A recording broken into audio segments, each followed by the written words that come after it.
Hello, everybody, and welcome to Ohio State at the Voice of College Football. I'm your host, Garrison Gaddy. Please, if you like the content, be sure to like, share, and subscribe to the channel. Let your friends and family know about it. Also, check out the rest of the content that we have here at the network for all the other programs. Now let's get to the big news. Ohio State is set to hire their new offensive line coach, Tyler Bowen, out of Virginia Tech. This right here, everybody, is an elite hire. And we're going to go through his history here, and then we're going to get to just exactly why I believe this is an elite hire for Ryan Day.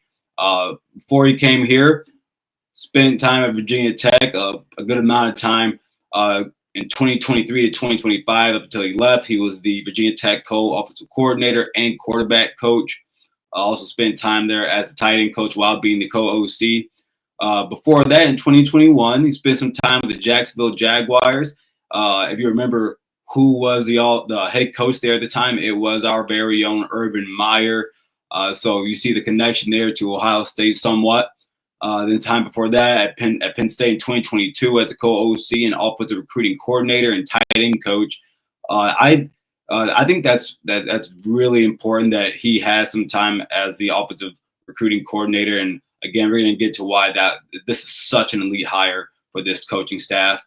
And then in 2019, spent time as the interim offensive coordinator, and 2018 and 2019 tight end coach, and also still the offensive recruiting coordinator at Penn State. So from 2018 up until he left, he was in charge of the offensive recruiting.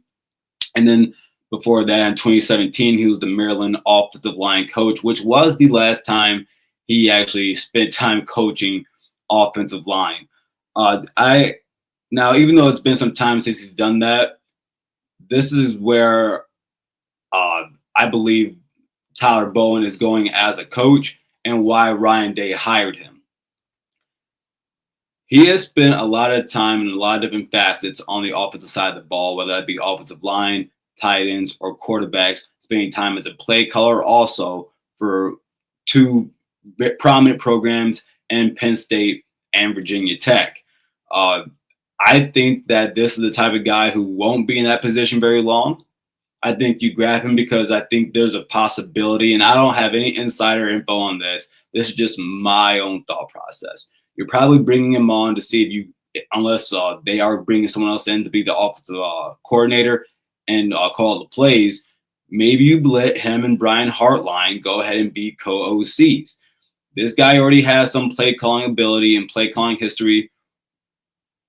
Brian Hartline, not as much, but he did spend time with Ryan Day in a short stint doing that a couple years back, or just the year prior, though it seemed it was short-lived.